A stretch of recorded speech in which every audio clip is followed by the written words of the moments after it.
May malaking rollback sa presyo ng mga produktong petrolyo sa bansa simula Martes, April 14, matapos maglabas ng final price adjustment ang Shell Pilipinas Corporation.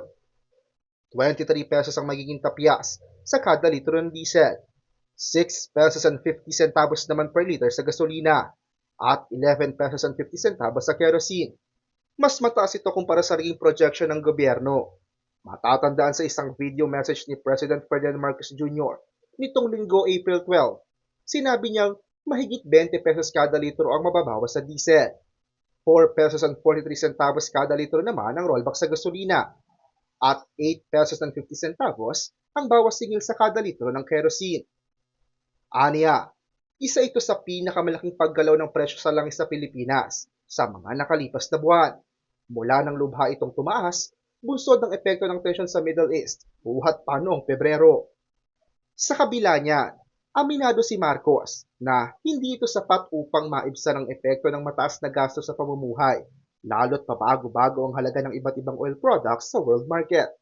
Hindi pa ito sapat, kaya tuloy-tuloy naman ang ginagawa ng inyong pamahalaan para maibsan ang epekto nito sa inyong pang-araw-araw na buhay. Hindi po tayo titigil hanggat hindi natin napababa ang gasto sa biyahe, sa pagkain at sa kabuuang pamumuhay ng ating mga kababayan. Ipinahayag din ng administrasyon na nakalatag na ang mga hakbang ng pamahalaan upang mapagaan ang pasanin ng publiko.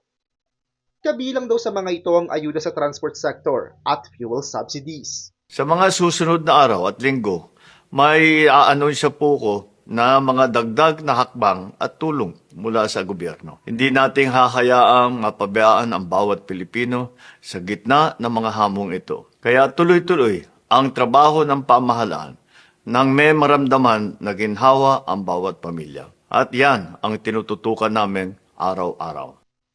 Sa kasalukuyan, nagpapatuloy ang pamamahagi ng ayuda sa transport sector sa iba't ibang panig ng bansa. Nagsimula na nitong April 8 ang rollout ng cash aid para sa mga TODA member sa iba't ibang panig ng Pilipinas. Raymond Tasoy, CLTV 36 News.